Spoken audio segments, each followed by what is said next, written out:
What's the address of your emergency? Waukesha County, Lynn, transfer over a caller on Big Bend at the dead end just south of Rivera. Okay. He came upon a 12-year-old female. She appears to be stabbed. She appears to be what? Stabbed. Stabbed? Correct. On Saturday, May 31st, 2014, at approximately 9:50 a.m., the Waukesha Police Department was notified by a concerned citizen that a 12-year-old girl was stabbed in the area of Big Bend Road in the city of Waukesha. The stabbing brought a huge police presence to the area, a major search by ground and air looking for two other girls. Anissa Wire and Morgan Geyser are accused of stabbing their friend and leaving her for dead. Wire and Geyser lured Peyton into the woods. Police say that's when Geyser, holding the knife, was told by Weir, "Go ballistic, go crazy." And what happened? Peyton said, then she started. Geyser began to stab the 12-year-old as she screamed 19 times with a 5-inch blade. In the arms, legs, and torso. One of the knife wounds missed a major artery near her heart by just a millimeter. Peyton somehow survived. She crawled out of those woods. A bicyclist found her on the sidewalk, covered in blood and begging for help. When asked who attacked her, she said, "My best friend." Police say the suspects were inspired by a character on a website called Creepypasta, a site filled with scary stories. Now, the story they followed was about a character called Slenderman, a tall fictional boogeyman featured on internet blogs. Slenderman, a faceless ghoul many parents have likely never heard of. If you don't know who Slenderman is, well, we didn't either, but plenty of young kids do. If you don't know what Slenderman is, you live under a rock. Who's that?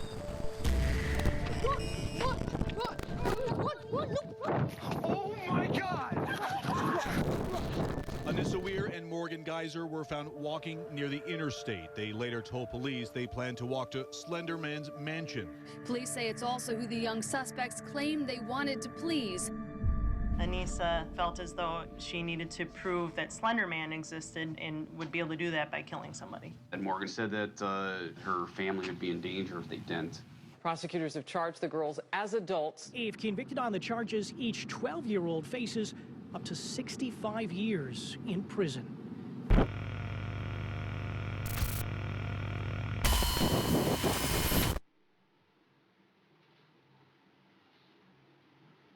I didn't want to do this.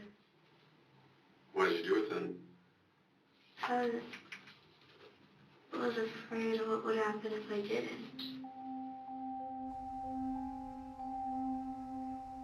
When Morgan said to you that if we don't do this for Slender, our families and loved ones are going to be killed, do you honestly believe that? Well, yeah, because he could be anywhere from 6 feet to 14 feet tall. He constantly wears a suit. He doesn't have a face. His skin is white. And at his own will, he can, exploit these tendrils from his back and, strangle his victims. Ever met him? Not exactly. Tell me about him. He watches you. How does he watch you? He can read minds and he has teleportation skills. Why did you decide to stab Peyton? It was necessary.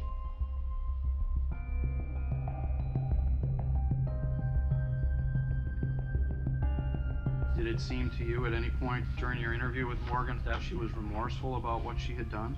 Absolutely none. Did she cry at all at any point during your interview with her? There was no emotion from her at all.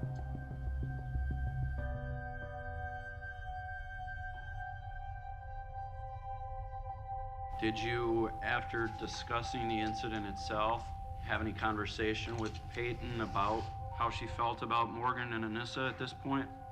She said that Morgan should go to jail for the rest of her life, and that Anissa should go to jail too, but not as long because she was involved, but she didn't stab her, she just stood there and watched.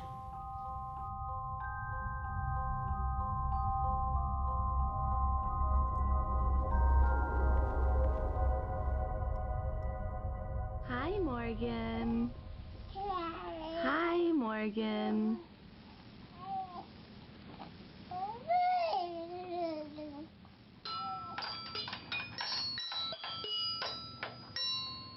Morgan was a surprise, and I didn't know how to feel about it at first, but I knew that I loved her.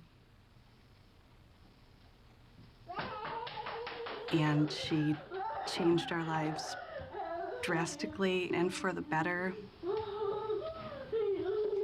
Morgan's always been quirky, and she's always marched to the beat of her own drum. Even from little on, she didn't care what people think about her, which I think is a wonderful trait, especially for a girl.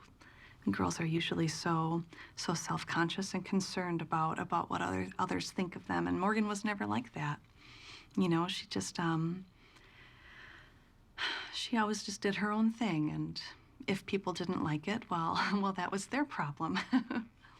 Kitties and puppies aren't wild animals. No, that's right. They're not. They're pets. But I had a camera on her face for a good portion of her childhood, so I think she got sick of it sometimes.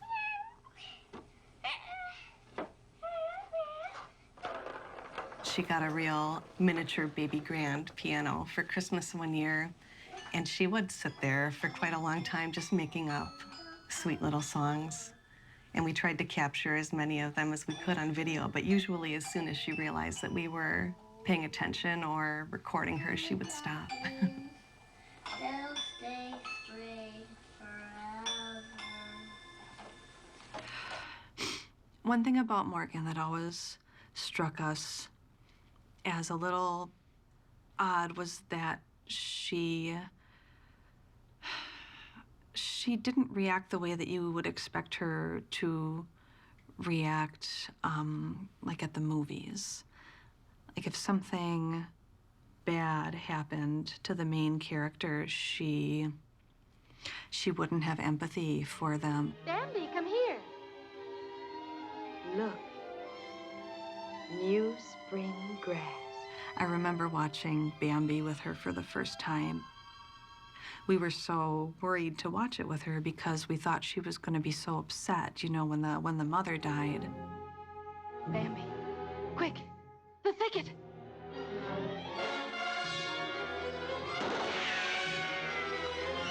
Faster, faster, Bambi. Don't look back. Keep running. Keep running.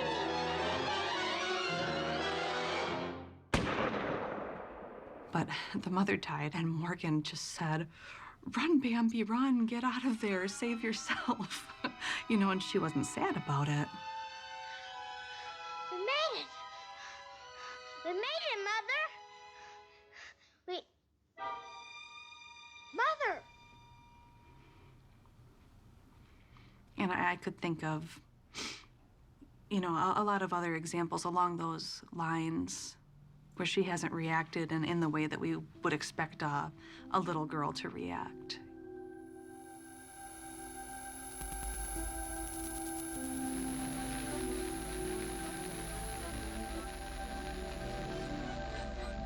We were aware that Morgan was interested in Slenderman. She would show us some of the characters and some of the stories. While I wasn't thrilled about her interest, I didn't really see the harm in it either. We never thought for a moment that she could possibly believe that it was real.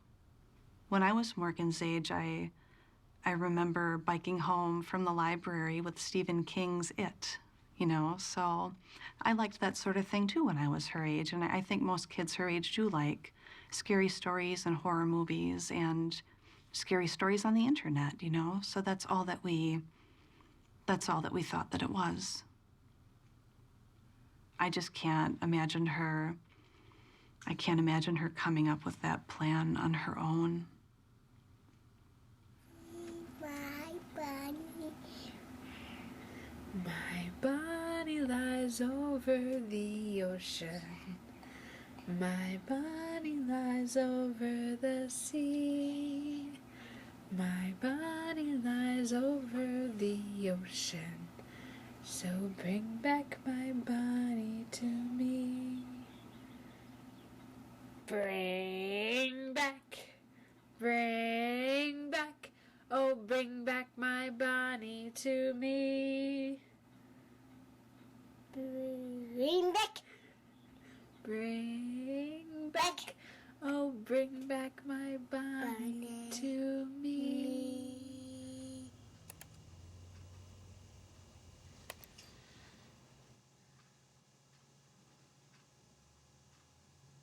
She lost a tooth, so the tooth fairy gave her $1. It was that tooth. I was telling her, I was like, $1? I said, I only ever got quarters from the tooth fairy. She was happy. The tooth fairy gave her $1. This was the last video I have. This was at the end of her 6th grade year for school.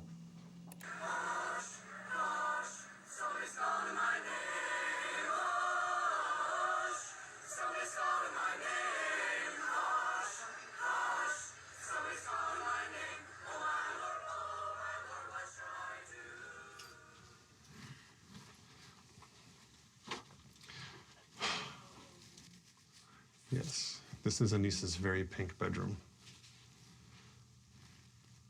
At the time we painted this, you know, pink was the thing. Anissa's his person. Tiger is Anissa's cat.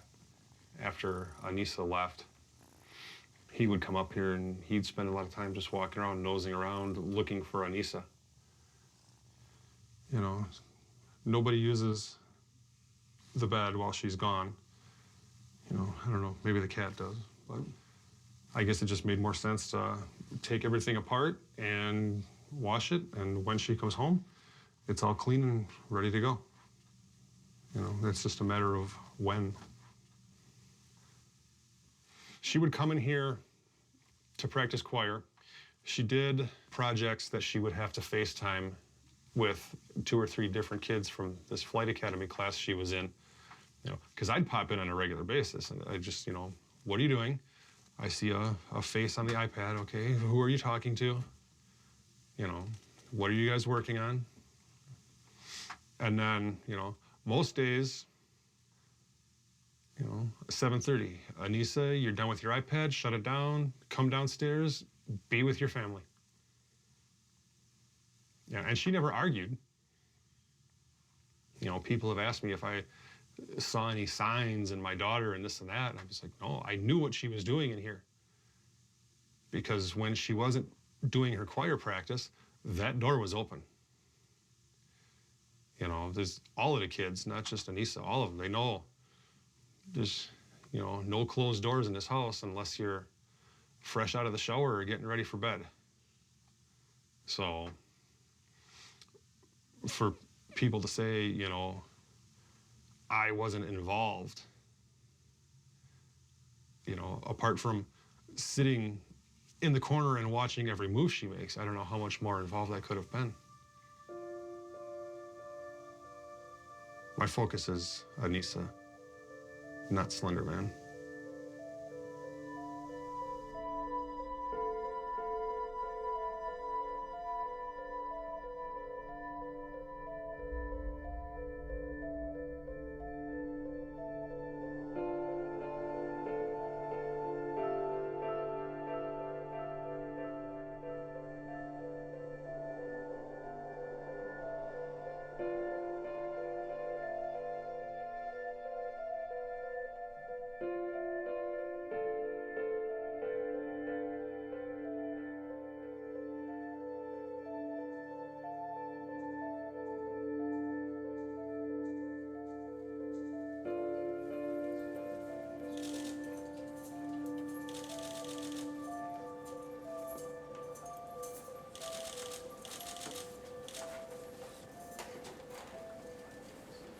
What is your name?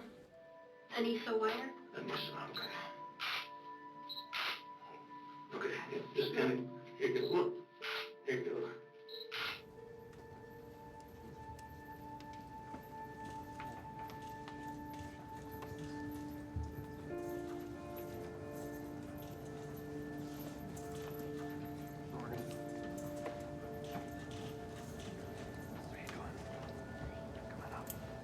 Sorry, I think you told me, but I already blanked out on your name. What is your name again? Morgan. Morgan, all right. Morgan, what I'd like to do on this swab of your cheek, okay? Is that all right? Okay. All right, cool. Thank you. Promise it doesn't hurt. It's not even nearly as much fun as going to the dentist. I'm just going to take one of these on each side of your cheek, okay? If you just open your mouth for me, please.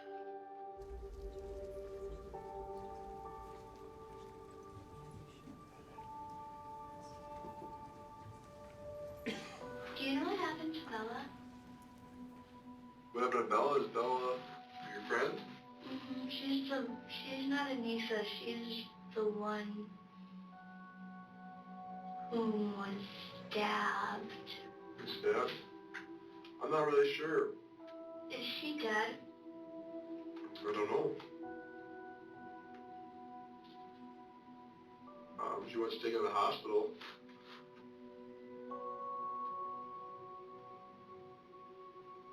I was just wondering. Can I ask a quick question? Sure. I just wanted to know how far I walked because I'm usually not very athletic and just want to know. Okay. Do you know how far that would be? All rise, please. I thank you. Please be seated. Court will call the matter State of Wisconsin versus Morgan E. Geyser, and also State versus Anissa E. Wire. Good morning. The case is here today on a number of matters. First matter is I'll address is the issue of competency. Your parents know that you're here talking to me, okay? And I'm glad they're so glad that you're safe. We were scared for you guys, okay? And before I find out the truth from you, before I find out what the real story is of what happened today, I need to read you your rights. If you cannot afford an attorney, one will be provided to you by the courts. Understanding these rights, you're willing to sit down and talk to me about today? Mm-hmm. Can you do me a favor and initial right there and sign right there? Here? Yeah. So what's going on with you? Why do you think you're here today?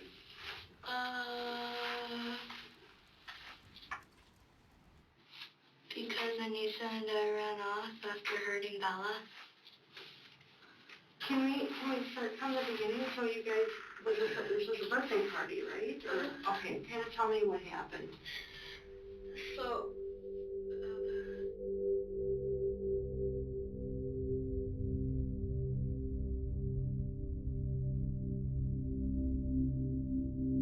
There was a sleepover the prior night for Morgan's 12th birthday. We knew that there was Anissa, Morgan, and a third girl that we've never met. And that they were all at Morgan's house. Morgan and Anissa have only known each other since they started 6th grade. They met because they rode the same bus. We were so happy that Morgan had made a good friend, so close, someone else in the neighborhood. We were so happy for her to have someone to play with.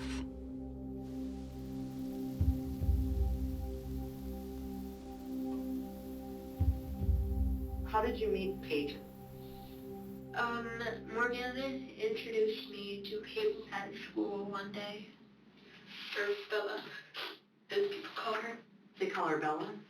Okay. My name is Bella, and I was nominated to do the Ice Bucket Challenge for ALS by... Morgan and Bella have known each other since kindergarten, and they've been best friends since 4th grade. Are you guys ready? I guess. Let's go 1, 2, 3. 1, 2, 3.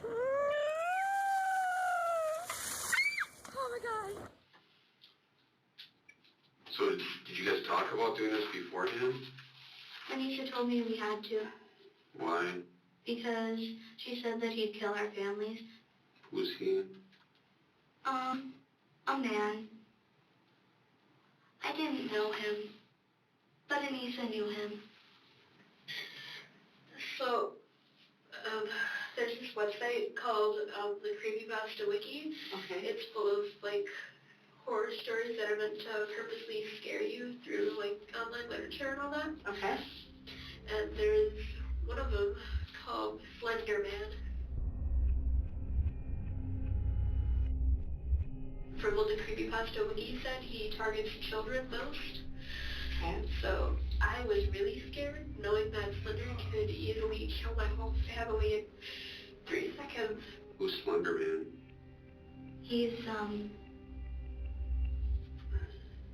this tall, faceless man who preys on children. Who tells you about him?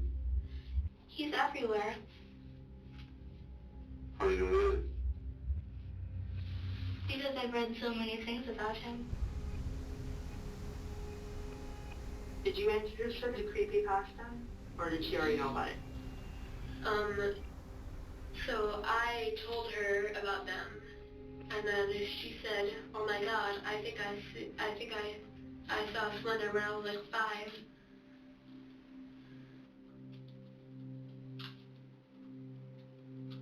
Did you see him in your dreams, or where do you see him at? Oh, I've seen him in my dreams, but you can, if he's stalking you, you see him in your dreams, and you just see him when no one else does. Why do you know about Slenderman? Because I think Slenderman might have something to do with what's going on with you today. Oh. And he has these proxies or servants, as people call them. And Morgan said, "Hey, Anissa, we should be proxies." And I was like, "Okay, how would we do that?" She said, "We have to kill Bella." Okay. And do you know why she said that? Like, why she was thinking that? Because we had to supposedly prove ourselves worthy to Slender. And what would that do for you? Is that to get Slender to like you? If you're a proxy, supposedly you live in Slender Mansion that all the creepypastas supposedly live in. And it's supposedly in the middle of Nicollet National Park. I wanted to prove all skeptics wrong. Okay. So, did you think that you actually had to kill somebody to do it? Yeah. Like, for real? And what did you think of this when she was telling you? I was surprised, but, like, also kind of excited. So you guys have been planning this a while? Since December. She was my best friend since 4th grade. Who was? Peyton. So why did you pick Peyton? I didn't pick her. Who picked her? Whoever Anissa was talking about. She made it seem necessary. When you say it was necessary, what do you mean by that? That's what Anissa kept telling me.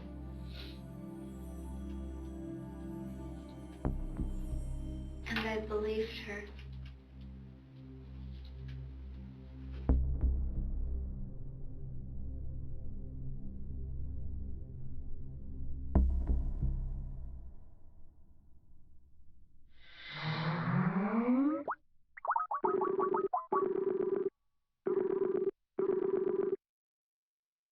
Hello, Dr. Zipes.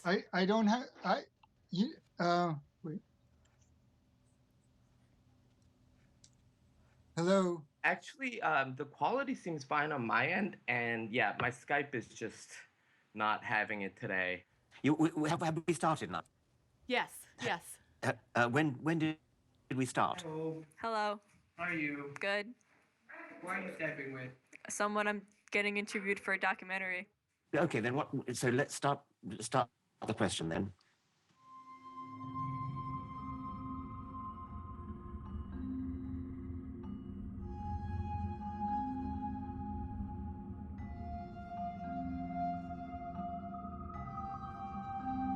Slenderman is the modern day boogeyman. Because it's faceless, because it's quiet, because it doesn't speak words, is open to a lot of interpretation and open to a lot of possibilities, a lot of projection. It varies from person to person as to what Slenderman actually is. He's the creature that lives in my closet. He's the guy in the windowless white van, the faceless stranger who kidnaps kids.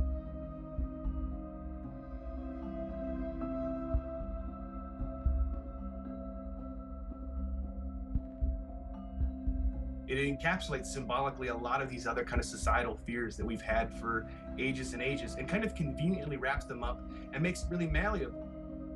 Because really, Slenderman can be whomever you want him to be.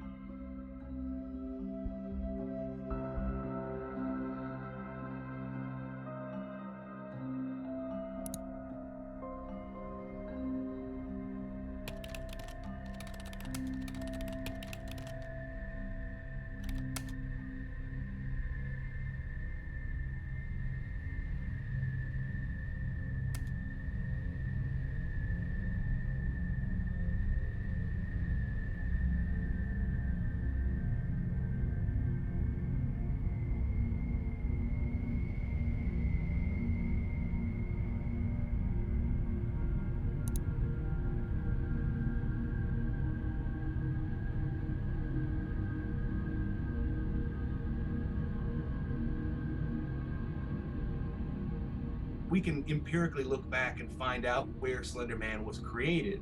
It was created in 2009 by Eric Knudsen under the screen name Victor Surge as part of a Photoshop contest to try to create something that looked real, that really wasn't.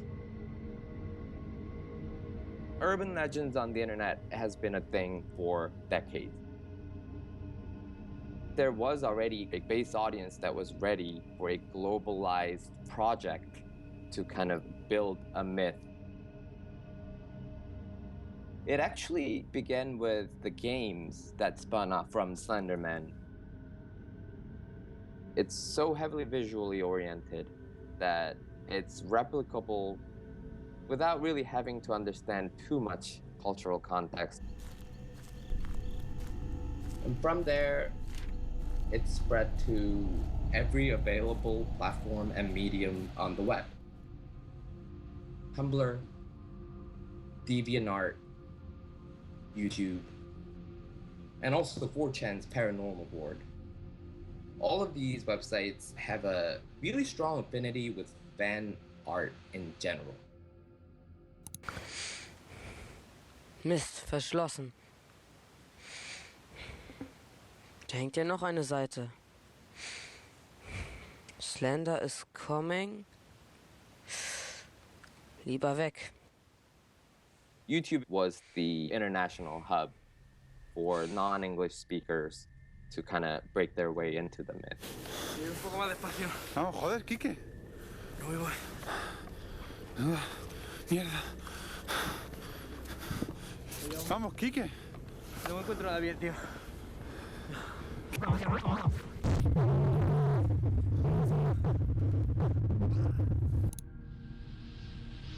Creepypasta is this generic term for horror stories that gets copied and pasted because it's good. As it spreads, people start tweaking some parts of the story or pick up where they left off. These are stories that branched out of the main canon of Slenderman. Oh, should I travel through the woods? Or should I not, wishing I would? For above me lurks within the trees. No one could hear my deathly screams. The palest man, the blackest suit, bigger than the tallest brute. 6 black arms will grab you up, or stalk you till you just give up. He'll leave your body not to eat, but to staple your corpse upon a tree. Fear the man, the slender man, for he can do what no one can.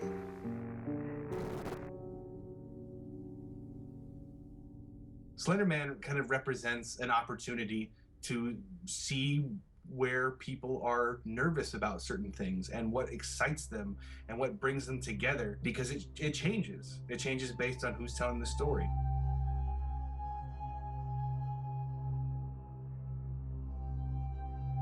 Often in the adult world, we forget how much it sucks to be a kid. Slenderman can also be seen as a guardian angel. Slenderman is the Grim Reaper, but with a heart. These pictures are not so much him showing up on the playground to snatch kids away, but to rescue them.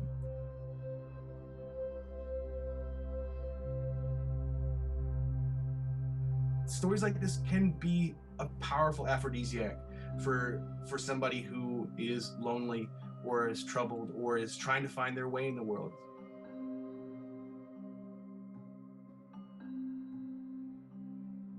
Slenderman has this entire community of people online who are feeding into the narrative and creating their own versions of it. It's constantly exponentially growing.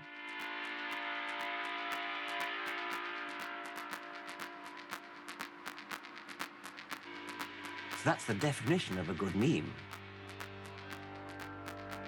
In human culture, if it's copied from one brain to another, that's a meme. Hi, my name is Valerie, and I've decided to do the Ice Bucket Challenge. I'm doing the ALS Ice Bucket Challenge. I'm here to join the people bringing attention to Lou Gehrig's disease.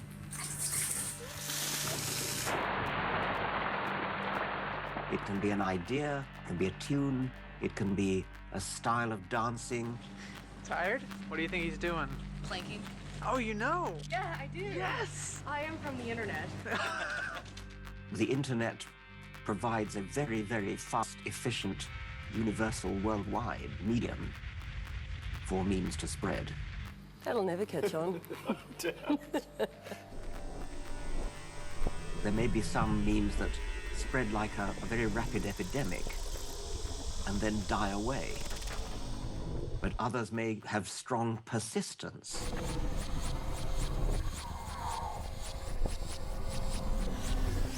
People are captivated by Slenderman and wish to pass on images or to modify images of him. This horrifying story of two girls who thought that it was their duty to Slenderman to go and kill somebody. Well, that's what I call power. That's a very substantial power, very horrific power.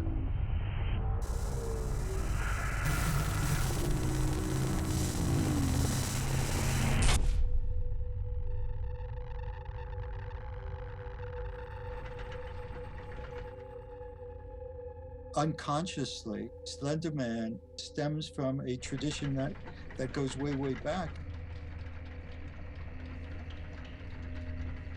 To a great extent, the Brothers Grimm collected tales that deal with what I would call universal human struggles that we continue to have today. I think that's one of the reasons why people are responding to this tale, and they're telling their own versions, their own horror stories about what is happening in the world today. Slenderman is a tale about a character, strange, weird character, who may feed upon children. It made me think of a legend that Jacob and Wilhelm Grimm collected called the Pied Piper of Hamelin. Many years ago, town was being devastated by rats in the gutters, on the streets, in the cellars. The Pied Piper comes out of nowhere, and he's a very odd, strange-looking person, and he has a flute or some type of pipe that he plays. And the man said, "If you want me to get rid of the rats, you must pay me." So they said, "Yes, as much as you want, if you can get rid of the rats." The piper began blowing on the pipe. The rats began following.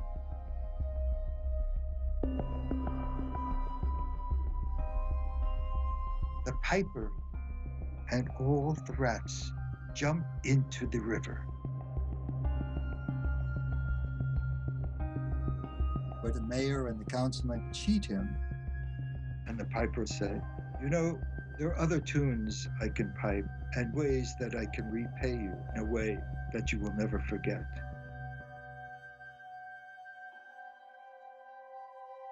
And so the piper took his pipe to his lips again, and he began piping. The people froze, but the children followed him.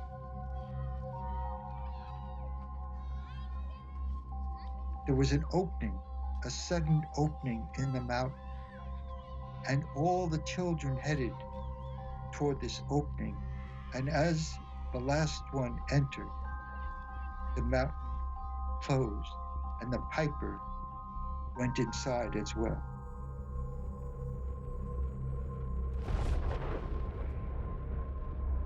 Depending on the times and the person who is telling their version of the Pied Piper, he can be many different things.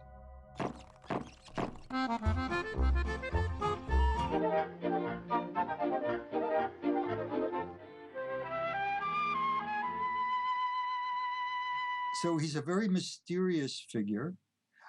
We don't know whether he's evil or good. We don't know whether he's going to do anything to these children. The children never return. Nobody ever hears about them.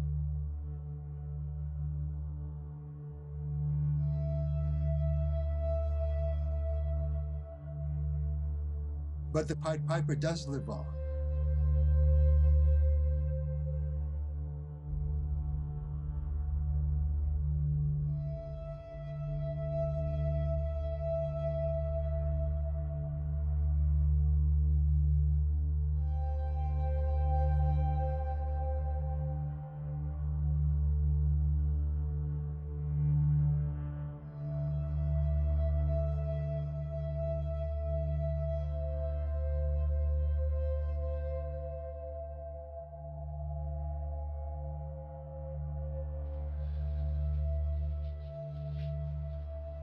What do you remember seeing on the news that's going on lately? Gross things. What's gross things? Kidnapping children and then doing things to them.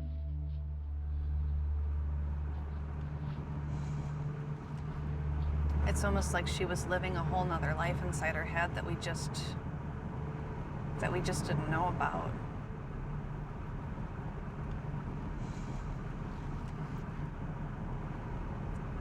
It's hard with kids because they don't necessarily know how to differentiate between fantasy and reality to begin with. So it's just hard to know, you know, where to draw the line. Where does that become abnormal? So even though, you know, looking back, maybe there were some signs, it's everything in retrospect.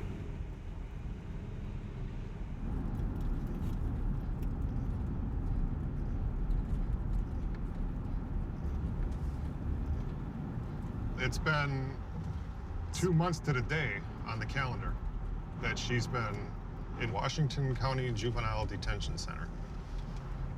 The first day was rough, you know, you get in there, you have to learn all your check-in procedures and everything, and you know, you get back there, you don't know what to expect. There's you, there's a pane of glass with metal bars behind it, and then there's our daughter. That's how it works. And a proxy again, what is a proxy? It's like a servant or like an apprentice. Okay, and they're a servant of who? I mean, they kind of don't have a choice. I don't know that much about proxies and all that. Okay. I just know what the internet has told me.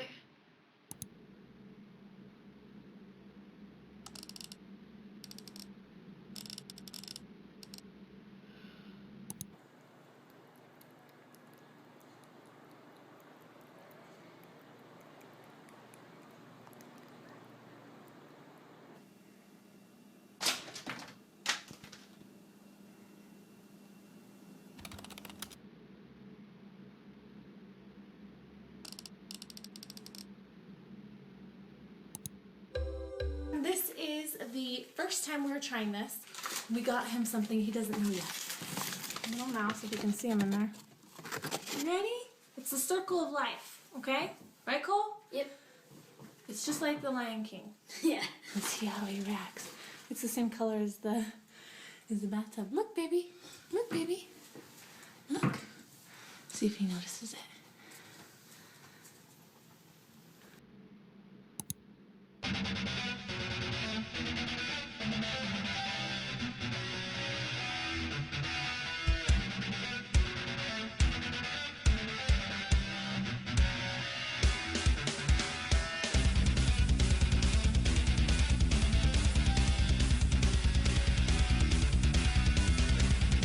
My voice is going to take you to a very calm and peaceful place.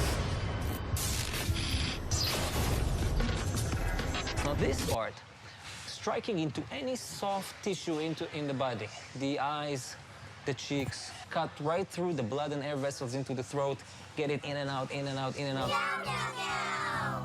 So with the first one, why do you think the pig passed out when the kitten was put on it? He's playing. Dog goes woof, cat goes meow, bird goes... Why do you stick a baby in the blender feet first? So you can see the expression on its face.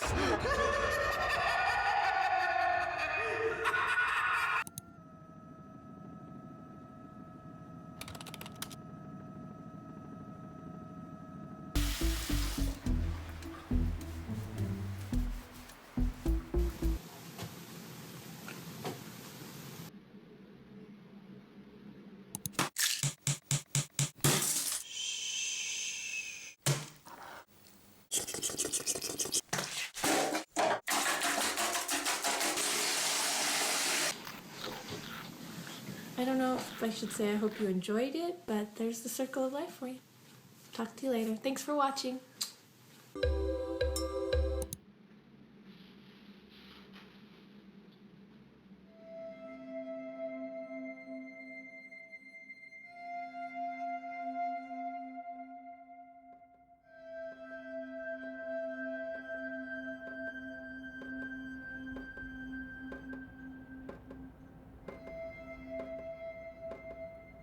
Ever since she got that iPad, she liked to spend a lot of private time up in her room, and she watched a lot of things that were funny to her. Nothing that was gross and depressing and emotionally degrading. She liked that iPad just gave her a way kind of not to socialize with the family. And I totally regret the iPad. Anissa showed me a picture once. She was in her bedroom.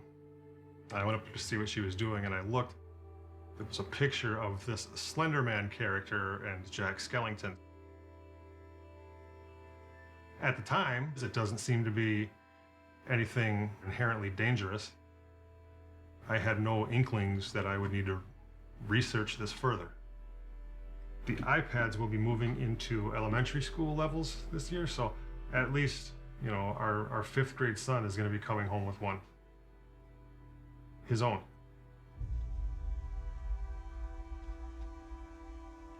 So this is the yearbook from Anissa's 5th grade year. And this is what Anissa wrote. It says, "You're like a second dad to me." So always really sweet. You know, it's kind of tough looking back on it, because if she felt that strong, you know, just maybe I could have done something else.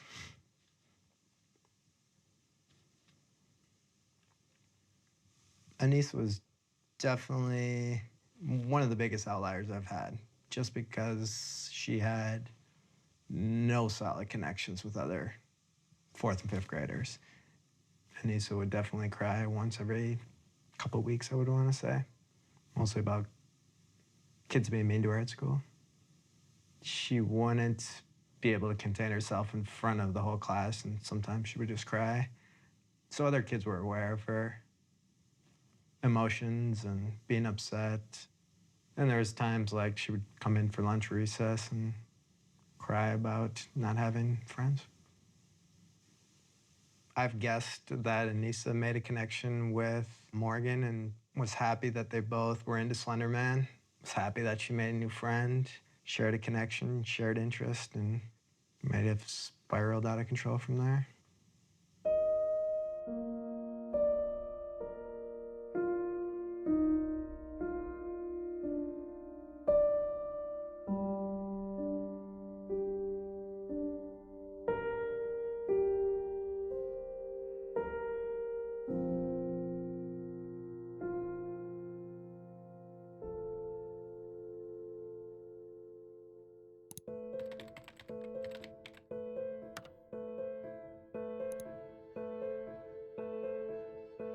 You couldn't set up a better system to fail in terms of no one at school likes you, but here's this open-ended monster who will embrace you. The worst time to be socially isolated is the time when your brain and body are begging for camaraderie, for kinship, which is adolescence. It's the hardest time to be alone. I think in the absence of social contact, the internet can sometimes serve as a peer in a way, or a peer group. Those two girls in a tight-knit group of 8 friends, I don't think this would have happened because they wouldn't have only been talking to each other and they wouldn't have been relying so heavily on information from the internet.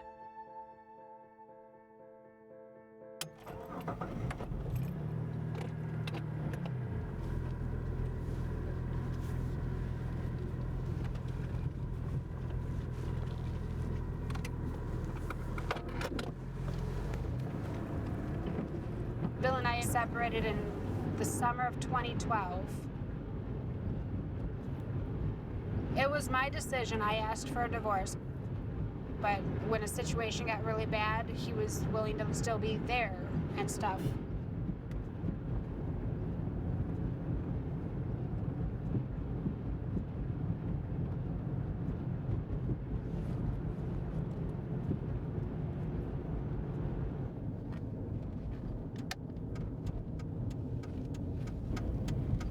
She's not allowed to see her brother or sister. She's not allowed to see any aunts or uncles or cousins or anything. So I wanted to have as many people as she could have as often as possible.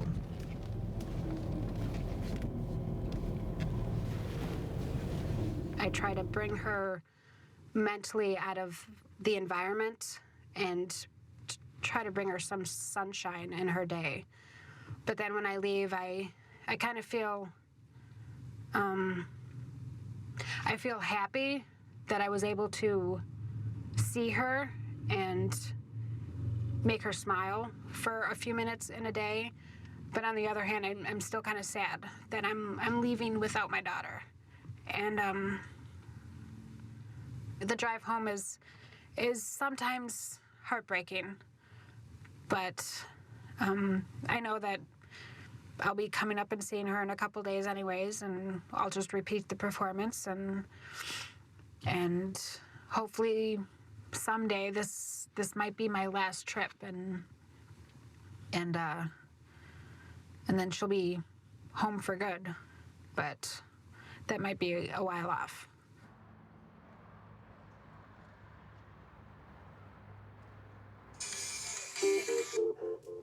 You have a prepaid call from Anissa, an inmate at Washington County Jail.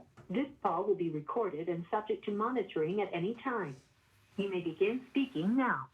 Hi, Daddy. Hello, Anissa. So how was your day? How was my day?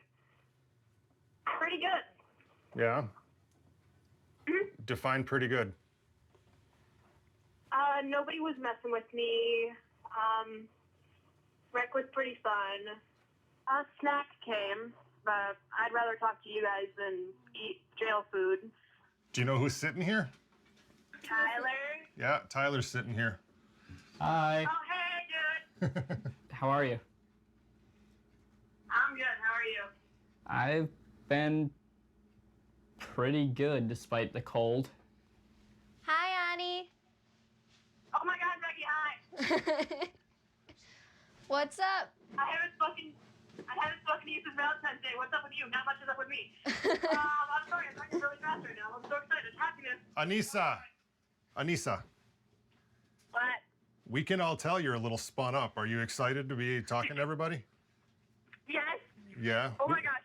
I am sitting on the floor and I'm spinning and putting my feet up in the air and using my hand as a third wheel kind of thing. And then I'm like sitting on my feet and it's just the weirdest thing. I look like a frog trying to take a poop. Hey. Anissa, Yeah? dial it back a notch. So, like, besides what we've already, like, mentioned, what's up with you? What's up with me? Oh, Mom and Dad told me that you'd be in court tomorrow. I'll kind of look up a little bit, and if I can see you, I'll, like, move my index finger on my right hand. And you might see me smiling. Okay. Just don't smile too much. 1 minute remaining. All right, we got 1 minute. So you have a good night. Yep, you too, Daddy. I love you. Love you too. All right, and I will see you tomorrow. Awesome. So, all right. Thank you for using IC Solutions. And Good there you night. have it.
I don't know where the whole Slenderman thing started because Anissa never talked about anything like that. Nobody ever talked about Slenderman. Unless she was like constantly internet surfing, she never really showed me anything that was bad or anything scary. She is easily frightened though. Maybe she did it because she wanted to be noticed. Because honestly, at her school, I didn't know that she didn't have many friends. She told me that she had lots of friends and lots of guys liked her and she was accepted and she was having a great time at school. But she was constantly picked on and she never really fit in. She was a follower. All rise.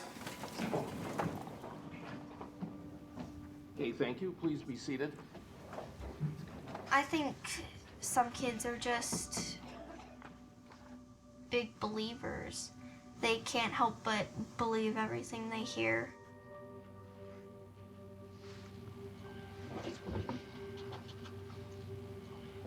Do you sort of tell the truth, the whole truth, and nothing but the truth, so help you God? Yes, I do.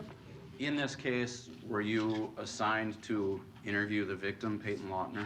Yes, I was. At some point, your discussion got into the area of a birthday party that was planned for Morgan? Peyton said that the birthday party had been planned for several weeks, and it was for May 30th, and that they had planned to go do Skateland and sleep over at Morgan's house. They were being normal little girls. They were running up and down the stairs, holding hands and giggling. There was no indication that anything was off or that we had anything to be worried about. After Skateland, they came back to Morgan's house and they went into the basement. I had my iPad with me. Okay. So I was playing on that, and then Bella had her tablet. We were all playing on our devices. Lisa was very prepared to do it that night. Originally, we kill Bella, put her under some covers, make it look like she was sleeping, and then we run. And just leave her at Morgan's house. Mm-hmm. That was the original plan? Yeah, until it changed. I wanted to give her at least one more morning.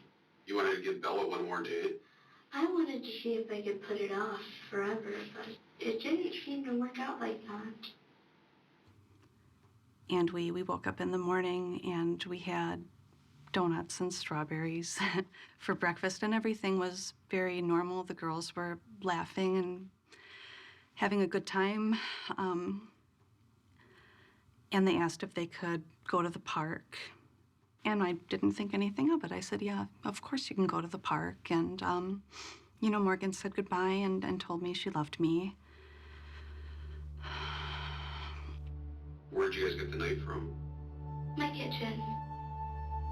Was it in a drawer? I don't know where she keeps her knives. But how did you know that she grabbed one? Because she showed it to me as we were walking to the park. She lifts up her winter jacket. Okay. And shows me the handle of a knife. Like, what were you thinking? I was thinking, dear God, this is really happening. What were you nervous about most? Seeing a dead person, because the last time I saw a dead person, it was at a funeral and it was my uncle.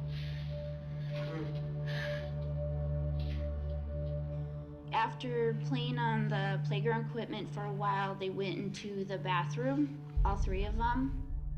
Did you guys think about stabbing her there? Anissa did. I didn't think it would work. What was the plan there? I'm not so sure. Anissa came up with several plans. It was hard to keep track.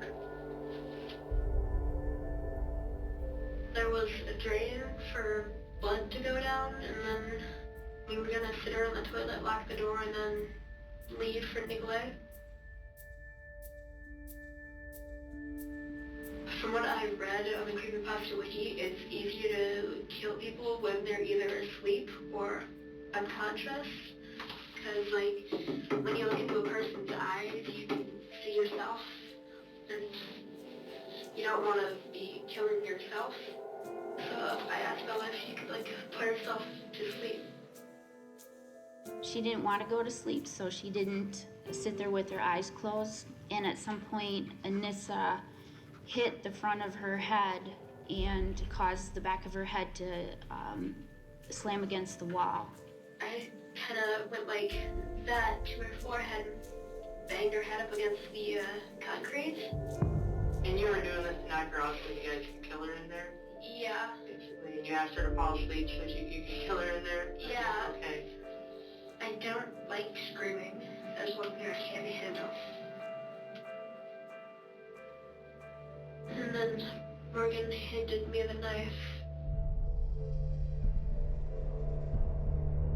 And Morgan said, I thought we agreed that you were going to do this. Did Peyton tell you anything about what Peyton was thinking about that? I don't think she understood what was going on. Morgan kind of started freaking out a little bit. She said, I can't do this. I'm too scared. You have to. So I had to hug her and calm her down. And then I had to start petting Morgan like she was a cat. What was she freaking out about? Killing.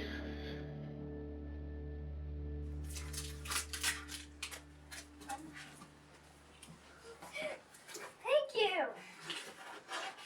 Hey, that's what I wanted. Ooh. It's a super fancy touchscreen. I want that one. It's already charged. And there's already some books on it for you. Wow. We put it together. Mm-hmm. What do you think? Pretty cool? Yeah. I had the conversation with Morgan, the birds and the bees conversation. I explained about the changes that you go through during puberty, and I explained about getting your period, and I finish, and she looks at me and she goes, "Mommy, I don't think I believe you. That doesn't really happen."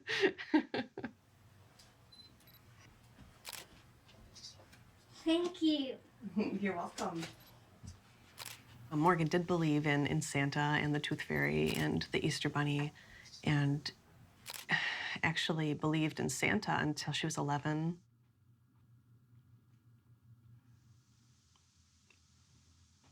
And I guess I just thought, what parent tells their child that Santa's not real? Who's in a hurry for their child to grow up?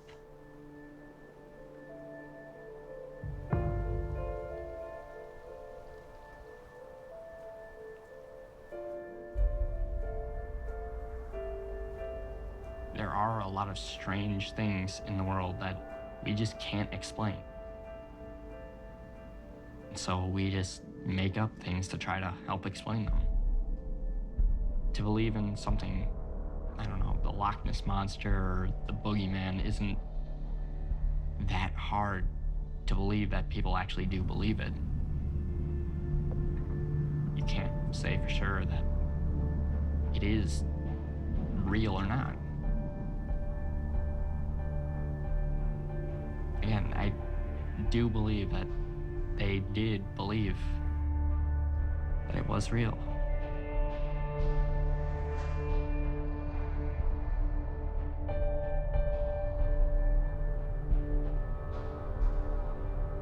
What is it about certain kinds of storybooks that make kids more or less likely to believe that they're real?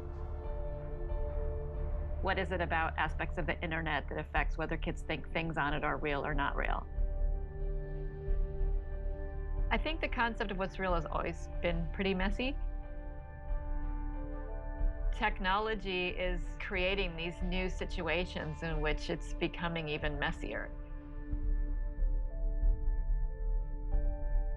These two girls, maybe they were both strong believers, but then the fact that they were both together was creating an even stronger context for belief.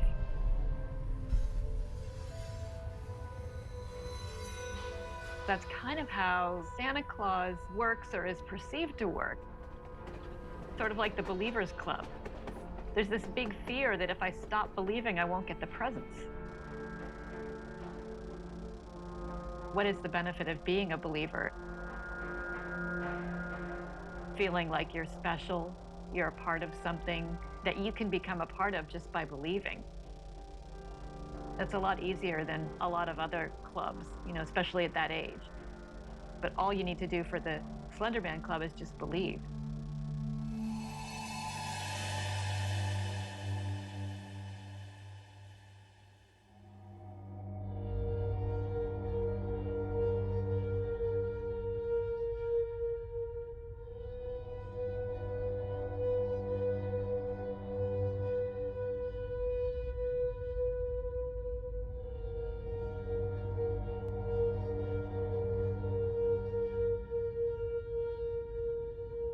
If there's one thing the cult of Slenderman is about making it all believable, especially by remaining unverifiable. And that's really kind of how folk belief works.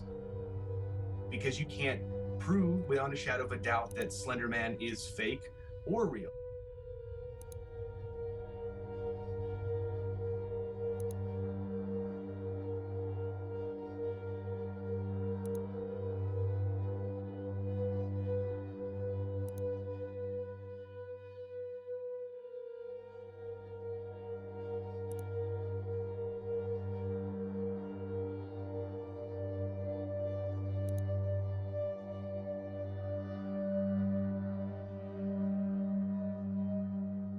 Hey guys, it's Shane. So, ever since I found out about Slenderman, he's been haunting my dreams.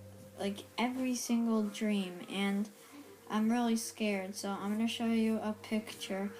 I'm just gonna show you some pictures that I got of him. There it is. Look at this. Look right there in the background. Right See there. it? Slenderman. That's my sister when she was young. And then we found that in the background. Oh, it's really scary. Bye. Cartwheel. Round off. Oh my god, my Walk stomach over. is killing me. Crappy back walk over. Come on, too. Back walk over. Oh my god. Round off. Sam, we need to do this later. Can you go a little bit longer? No, we'll just stop this one and then we'll just do another one later. Oh my god, I feel like I'm about to throw up right now. All right, just hurry up and do one more. What the fuck? Oh my god! Run! The moment you know about him, he knows about you. Oh my god, I'm so scared right now. Like, there's no way to summon him, but there's no way to get him to, like, stop following you around. I remember when I was, like, 13, one of my birthday parties, we had this big plan, me and like, 3 of my friends. We're all gonna get together, we're gonna bring out cameras and sneak out into the woods and try and find him, like, with our cameras. And I was out there for, like, 2 hours. If I encountered him, I would explain myself and be like, I don't think you're that bad. Personally, I think you're kind of cool. I wouldn't mind doing what you're doing. Since I had no social life back then, basically my whole life was on the internet. And since it was there, like 24/7, I would just gradually get more and more attached to it. And the thing that kept coming up would be Slenderman. Back then, I believed, like, every fiber in my body he was real.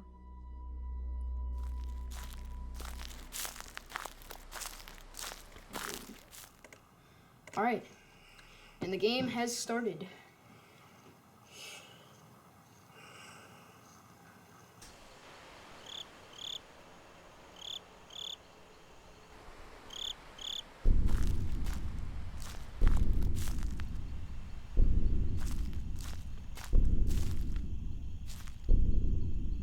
If everybody knows that is Slenderman, then I think that's sufficient to define it as a replicator.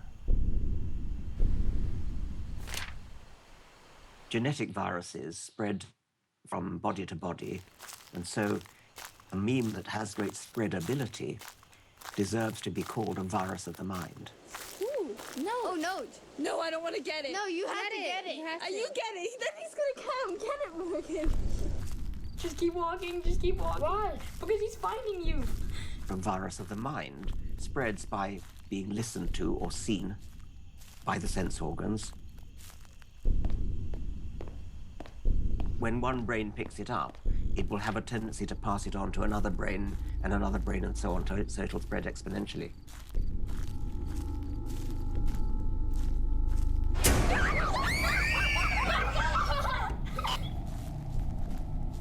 And it's empirical fact that this happens. The Slenderman case is a very powerful example of peer-to-peer horizontal transmission. It does happen.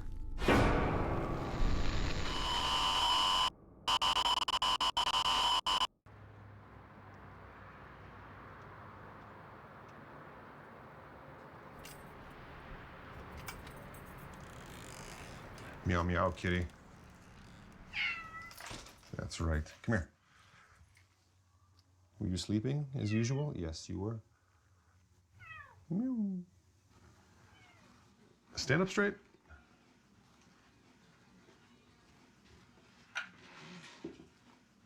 I think you should wear your badge from Weeblo's camp. Because there's only 2 people in your whole pack that have that badge. Yeah. All right. All your pins are secure. Yes. You don't want to be losing them. Right? Yeah. Life is good. You're all geared up. All right? Yeah. Get ready to put that thing away. All right? Yeah. I don't want to get any grief about, oh, I've just got to finish this level or whatever else. All right? Aiden,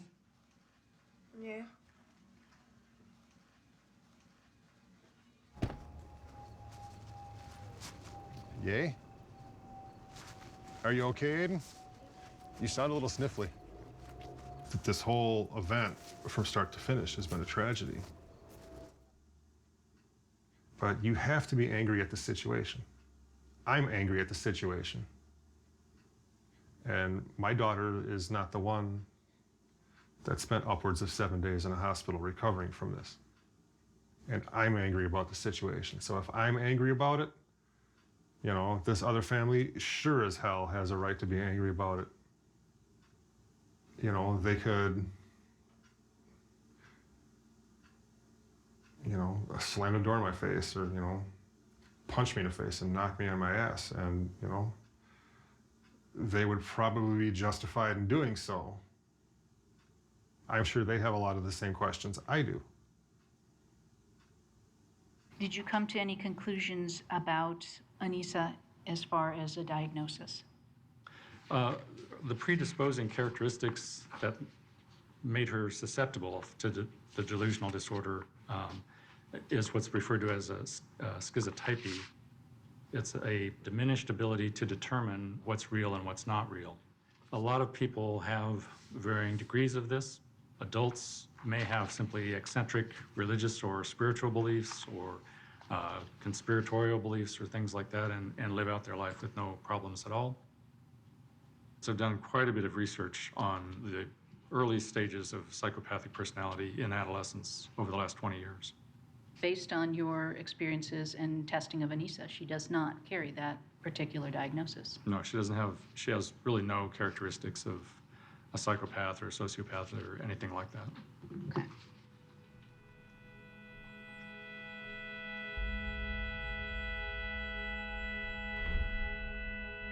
Morgan and Anissa came out the bathroom.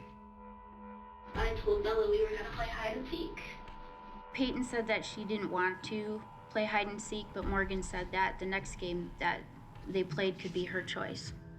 She was gonna hide one place, I was gonna hide another, and then Morgan and I were gonna be like lionesses chasing down a zebra. Peyton said that Anissa pulled her deeper and deeper into the woods. And then what happened? And then I went and looked for them.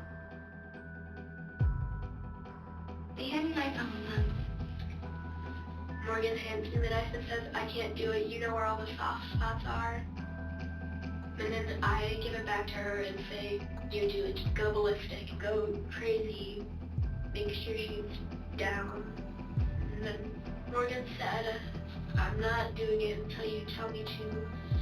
I started walking away, and then like when I was 5 feet away, I said now. And Anissa says now. She said Morgan, now. And Anissa turns her back. Morgan said, don't be afraid, I'm only a little kitty cat. Morgan got on top of Peyton's legs. She sat on her legs, and then she got her face real close to Peyton and whispered in her ear, I'm so sorry, and then started stabbing her.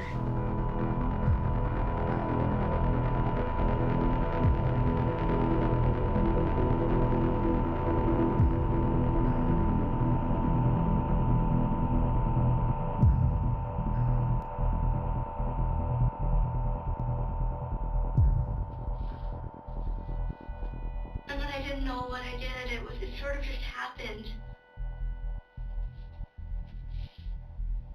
It didn't feel like anything. It was like air.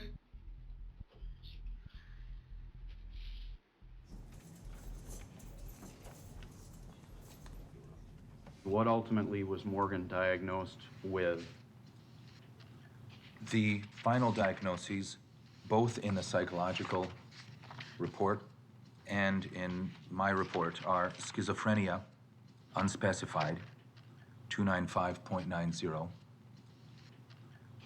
oppositional defiant disorder, 313.81, and bronchial asthma, mild intermittent, J45.2.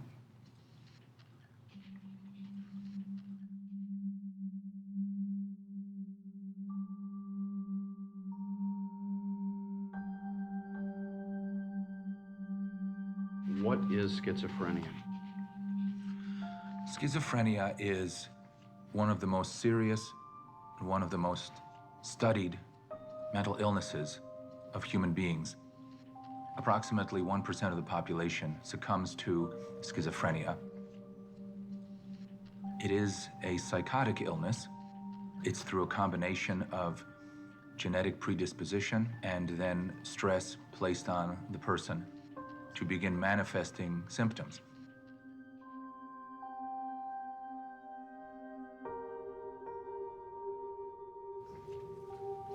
Patients lose track of reality in a number of ways. One would be hallucinations. One could hear voices, one could see visions, one could feel things crawling on them.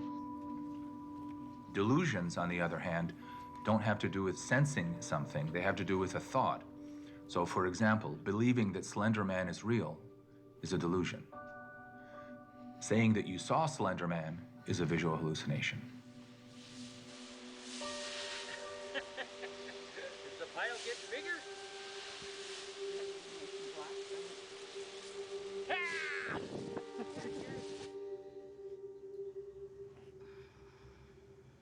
Jumping in the leaves. And Grandpa that's raked one up. of my favorites. I raked up a bunch of leaves in the backyard and she came flying in. Nice action shot. Yeah, it's hard to us to imagine that she was having problems. It's hard to process. None of us saw this coming. Morgan recalls having hallucinations as early as 3. She remembers seeing ghosts at night as young as 3 that would bite her and pull her hair. But from what I understand, for the most part, they were friendly, too. She even said that she tried to tell us about it once and that we just told her to go back to bed. But I don't have any recollection of that. And really, how often do your children tell you at bedtime that they're seeing something or hearing something when they're that age? A monster's in my closet or something's under my bed, you know, just because they don't want to go to bed. It's hard because I haven't been able to discuss these things with Morgan because she's been incarcerated for the entire time that I've known that she's had these symptoms. She expressed the ability to see and hear things that other people are not able to hear or see. Things like unicorns. She, at one point, digressed into a fairly rambling discussion about a student in her class being a Pegasus. When I saw her last week, a few days before, Snape had come to visit her and kept her up until 3 o'clock in the morning, by Morgan's report. Snape? Snape, Who is that? a Harry Potter character. She also will say not just that she's heard things, but that since as early as 3, she's had some sensory perceptual distortions. She might see a person change slightly or see colors. She doesn't have much concern about whether she gets a long prison sentence because wherever she is, she will use Vulcan mind control to make herself feel, to make herself believe whatever she likes. And so even under very stressful circumstances, she doesn't feel the stress because of this, what she described to be Vulcan mind control. How about her cell? I would consider her cell disorganized. She has papers scattered about the floor. Have you ever suggested picking them up? Yes, I have. And she stated that she liked the papers there because they made it feel less empty. And she is in the room alone. Correct. She said, seeing my friends, none of these things are dangerous. These friends can't disappear. They're important to me. Was she referring to real-world friends or fictional friends? Fictional, I believe. She's not allowed to hug her family or touch them. Not in our facility. Right. She made clear that her primary concern was with her relationship with Slenderman. And she felt like if she says the wrong thing, if she somehow upsets Slenderman, not only hers, but her family's lives could be in danger. With childhood schizophrenia, almost everyone develops eventually negative symptoms and cognitive symptoms. What's unique about Morgan's circumstance is that a severe course is so predictable.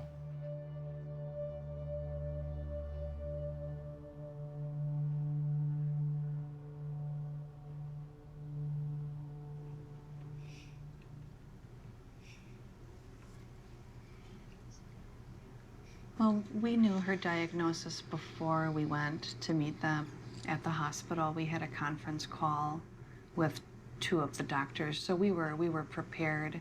And the reason that we all went up there actually was so that we could tell Morgan what her diagnosis was. And we thought that it would be helpful for her to know that her father also had the same mental illness, because we had never told her previously that Matt had schizophrenia. We were very worried about the way that she might react to learning that she has schizophrenia, because Morgan's a very smart girl, and she's been reading. Which makes me think that she knew. Yeah. Like, I think when they told her, she was probably like, I'm not surprised. that's what I would have guessed if I had to diagnose myself. But what I think is that Morgan knows that other people don't see her hallucinations, but they're still very real to her. Like, in her head, they are real, and they're with her. But I think that she knows that other people don't see them. Otherwise, why would she make an attempt to cover it up, hide them from us? Exactly. It's because she didn't want to lose them. She's afraid they would be taken from her.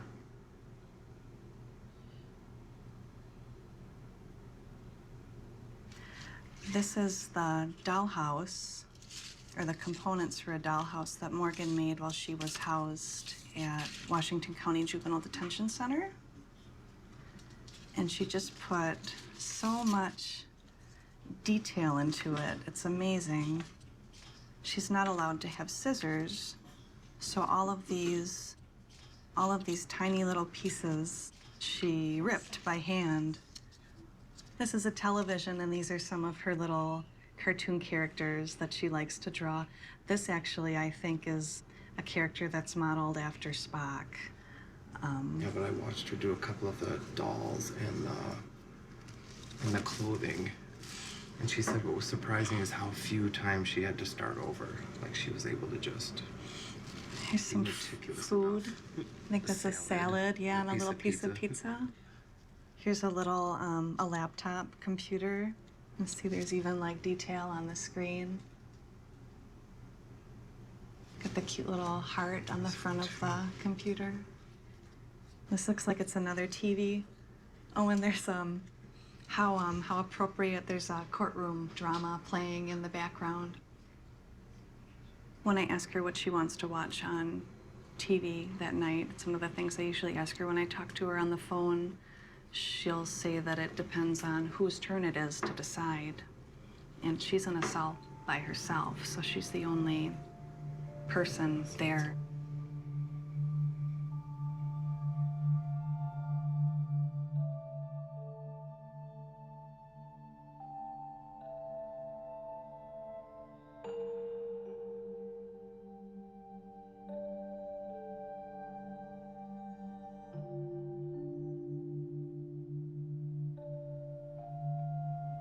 I do a lot of stuff with running numbers in my head.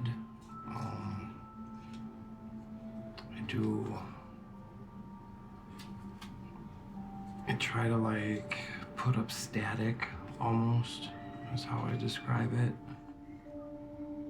And I wish that like I could talk to her about, like I have like right now, there's like, it's like patterns of like light and like geometric shapes. That's like always racing. Like always, like right now. I always wanted to know like if she sees that stuff too.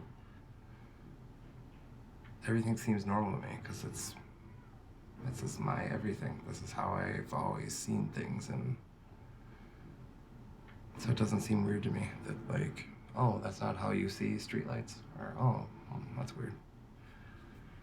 I don't know if that was, everyone had like a weird little visual thing going on. Like the glaring demon, devil, like that, you're like, okay, this is clearly not real. But it doesn't matter. Like I've had where, like you can like see it, and like you know it's not real, but it totally doesn't matter because you're still terrified of it. Like I know that there's like, I know the devil's not in the back seat, but the devil is in the back seat, you know?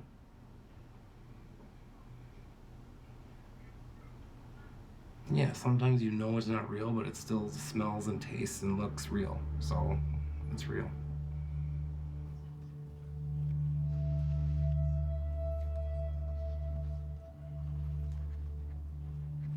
Could you just describe in general terms what you found in the bedroom when you went through it? There were numerous notebooks and pieces of paper with drawings and writings pertaining to the Slenderman character.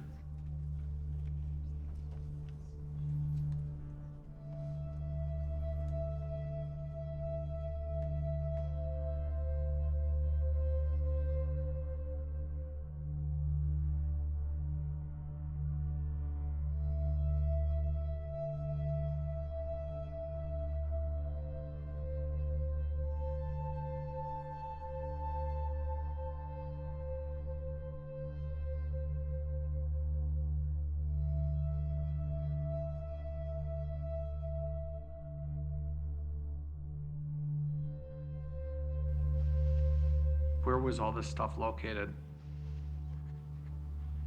All in Morgan's bedroom.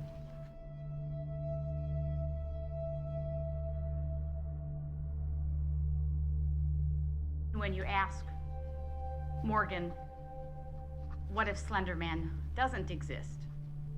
She can't tolerate that. She becomes somewhat oppositional and says she knows it's true, and it can't be proven untrue, so it's true. Did Morgan use the words, "it had to be done"? Yes, Did you tell her to say that? I did not. She's volunteering this to you. Correct. That seems like an unusual thing to say. It does. Did you ask her what she meant by that? I did. And did you have to ask her multiple times? I did. Okay. After you asked her multiple times what she meant by "it had to be done," what did she offer you, or what did she say? She told me that the man ordered it. Did you ask her when the man started to first visit her? Yes, I did. What did she tell you? She held up 3 fingers. Like 3? 3. And what did that, did you try to understand what that meant? I asked her if that meant 3 years ago, and she said no, at age 3. She believed that she communicated telepathically with Slenderman, and that once the communication began, that she had to do what it was that Slenderman demanded. And if she didn't do what was demanded, her family wouldn't be safe? She wouldn't be safe, her family wouldn't be safe. Dr. Robbins, was Morgan's entry into this particular crime because of her psychosis?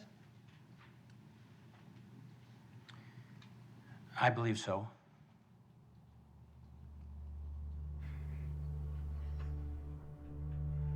It bears saying that schizophrenia in and of itself is not a dangerous illness. There are many 35-year-olds who have schizophrenia who don't have to be incarcerated, who can be managed in the community. However, there's a second part to that. When your delusion, when your fixed delusion tells you to kill people, and when your insight doesn't allow you to seek treatment, then schizophrenia becomes dangerous. It is a dangerous illness, untreated. And hence, we're here.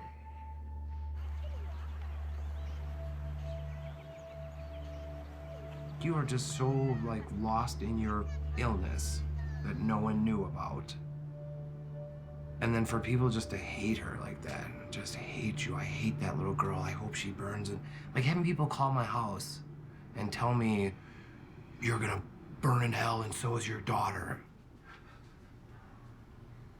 people don't understand that, like, she loves Bella. Like, we loved Bella so much, and she still talks about her like they're friends.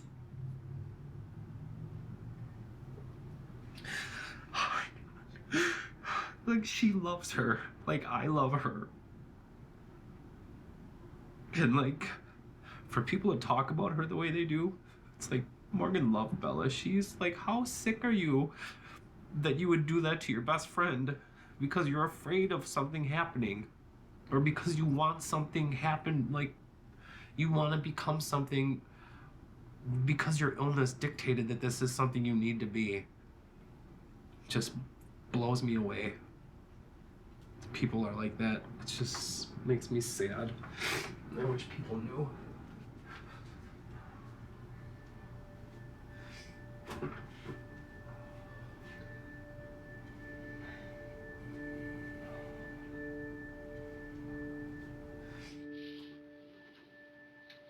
Truth be told, I wanted to be locked up so that I couldn't hurt her, but I really didn't want to make Anissa mad. It's, hard enough to make friends. I don't want to lose them over something like this.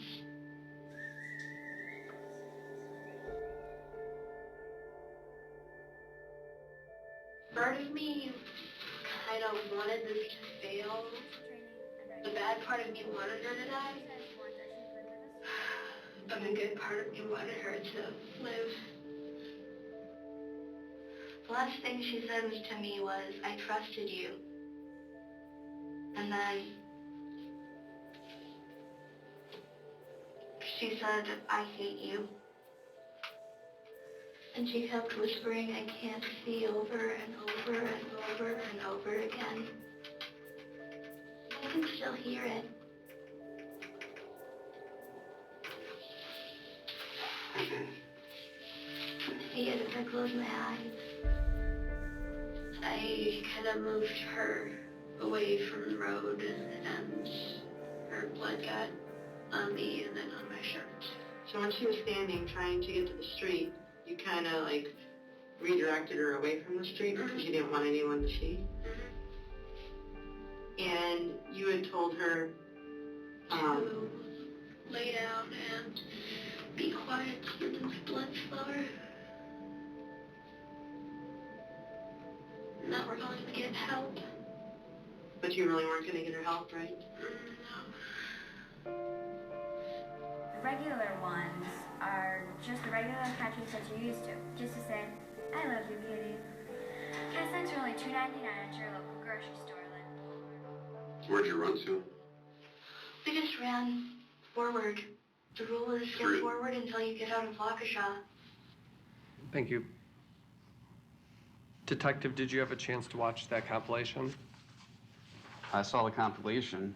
And would you agree that that's you present in that room with Morgan Geyser? Those were pieces of the interview that was me and Morgan together. Did you tell Morgan she could have parents available to talk to before you interrogated her? I did not tell her that because that wasn't an option. You weren't going to let her parents be present? Correct. Or let her even have a phone call to talk to them? We did not offer her a phone call. At some point, were you provided with Anissa's phone? Yes, I was. Did you have a chance to look at any of the messages on that phone? Yes, I did. It says, "This is my final wish to those who care. Do not grieve my absence, but remember me for who I was. I love and cherish you and wouldn't do you harm."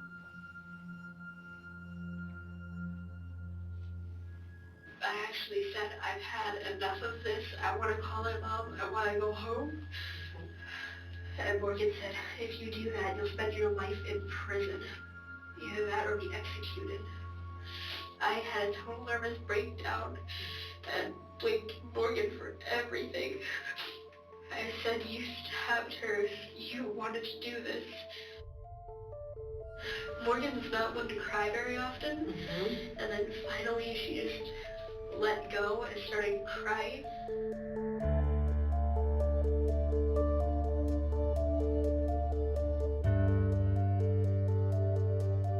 Morgan you're listening, please help us.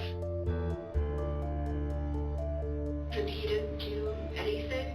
Nothing happened.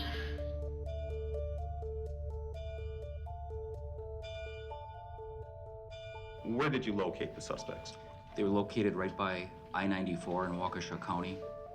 Did you notice anything about Anissa's emotional state when you had contact with her? She said she was scared, and I asked what was she scared of. And do you recall what she said to you? She made mention that if she told me, I would think that she was crazy, and I told her that I didn't think anybody was crazy.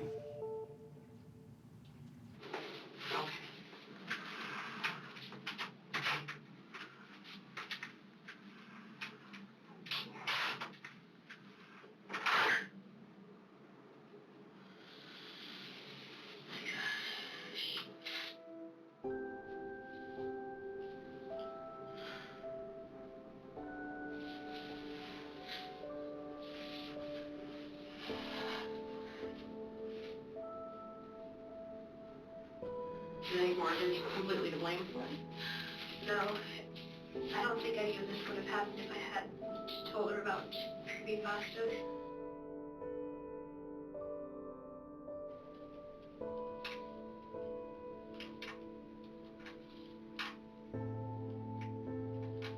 Are you going to put me in prison and I'm gonna rot and die? I don't think that you're going to prison, and I don't think you're gonna rot and die there. We probably gotta have somebody talk to you and try to figure out what the best circumstance is for you to make sure that you don't, Detective Casey. Could you ask a question again, please? One of the first communications before any of the search requests was found on Anissa's phone. It was provided by her parents, correct? Correct. It was basically a goodbye letter, correct? Yes. And basically indicated that people should remember who she was, not grieve for her, and that she wouldn't do them harm. Correct. Nothing further, Your Honor.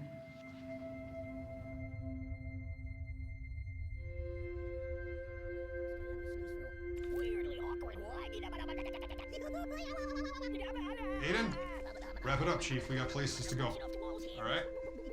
We have to run over to the school for a mandatory meeting about iPads and setting up their iPad and using their iPad and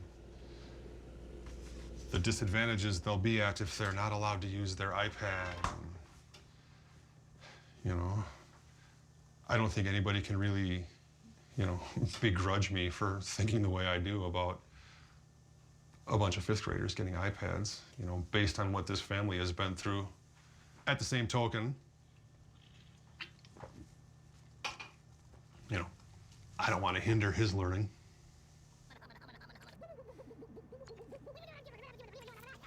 I guess I just need to get over my own reservations about it and about the iPads. If I'd have my way, he wouldn't have one. You have a child that is incarcerated, for lack of a better term, but your other life still has to go on. So you still have to be able to support your other children with the activities that they're in, and you do your best to support your children that you can't have access to, and have to explain to Anissa that, you know, well, I may not be able to come up on Tuesday because Aiden has a PAC meeting. I have to be there for that. I've had conversations with my oldest son. I was out in the backyard. He comes outside. He says to me, "What's wrong?"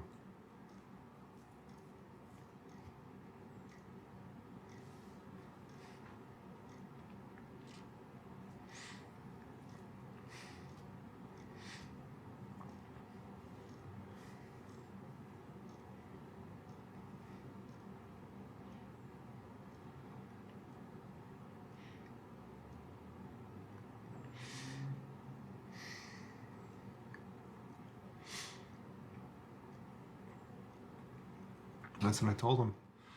It's just stressful as hell. Trying to keep everything as balanced as it can possibly be. You never get a day off. And it wears on you. And it just really wears the shit out of you. Because you have to do so much more to try to keep everybody in a positive place, including yourself.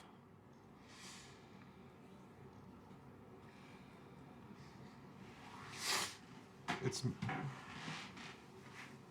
mentally and emotionally and physically just draining.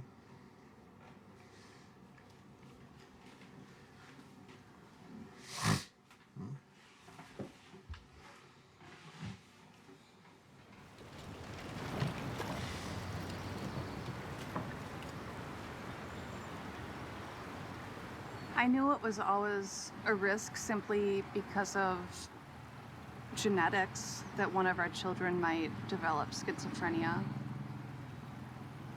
I never thought something like this would happen. Matt is he's so high functioning and he's so stable. I just know that he's developed an awareness of what's real and what's not. And I think for Morgan, those lines are still pretty blurry. That it's all still very real to her. In general, Morgan's just becoming more and more lost and involved in this world of imaginary friends that she has. The best possible situation would be that she ends up in an environment where she can receive treatment for her schizophrenia, and that would be a psychiatric facility, not prison. She can't go to prison. And I think it's kind of cruel of the courts to have a law where you can take two girls who are not troublemakers prior, and they did not try to hide what they did. They did not lie about what they did. They were very truthful for it, and it's like they're being punished extra because of it. Well, let's hope the judge is going to have some good news. Some very good news. The two young girls accused of stabbing their classmates are back in court. WISN 12 News' Hillary Mentz is live in Waukesha County with the very latest. Hillary. Well, Melinda, for pretty much the past year since this stabbing happened, a judge here at the county courthouse has been trying to figure out, should Morgan Geyser and Anissa Weier be tried as adults or juveniles? That decision is expected to come today, and the stakes in that decision are extremely high. The victim, 13-year-old Peyton Leitner, has physically recovered, but they say she is still dealing with the emotional damage.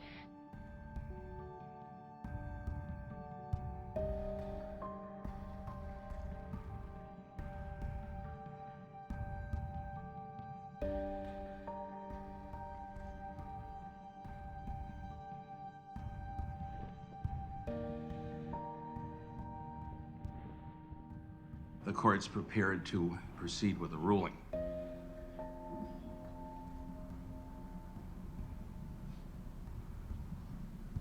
The court easily finds that this is a violent, premeditated, personal offense. There was a conscious decision made at the time of the offense to let the victim die. They told PL that they would leave to get her help. They did leave, and they left walking to the Nicolay National Forest to locate the Slenderman mansion and then meet up with Slenderman. This is charged as an attempted murder, but you have to keep in mind for both defendants that this was, in fact, an effort to kill someone, not a mistake by hitting him too hard, not a mistake by pushing him too hard. The issue of brain development is important for the court to consider. They were young when the offense occurred, but they get older every day, frankly. They're a year older today. But what happens at age 18? And in this court's view, that's a critical factor for the court to evaluate. there would be no oversight, no control, no ways to ensure public safety. They've committed an offense that is serious, it's frankly vicious. There has to be assurance that that doesn't happen again, that a serious offense is dealt with on a serious basis that offers protections to everyone. On that basis, then, I'll order that the defendants, Ms. Geiser and Ms. Weir, be retained in the adult jurisdiction. So ordered. Well, there were tears and some surprise here in court as a judge denied a motion by lawyers for both girls to have their cases handled in juvenile court. Anissa Weier's lawyer went on to say they'll be discussing the possibility of an appeal. The victim's father here said they wouldn't be commenting, though the family did appear to be upbeat following this decision.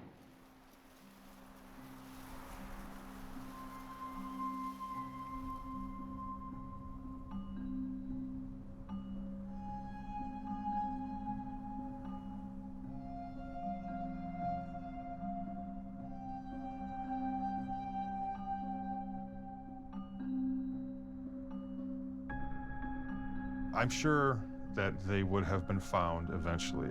They never would have made it to the state forest. From Waukesha to the Nicolet State Forest is a good 4 to 5 hour drive. And they thought they were going to walk that. They had no idea of what it would take to walk that distance.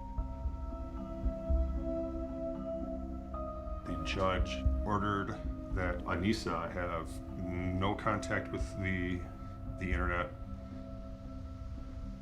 The judge also ordered that, she have no contact with the co-defendant.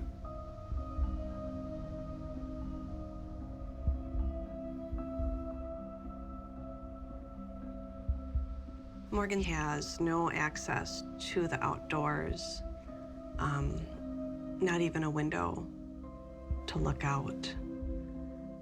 Morgan says that this doesn't bother her because she doesn't want to go outside anymore.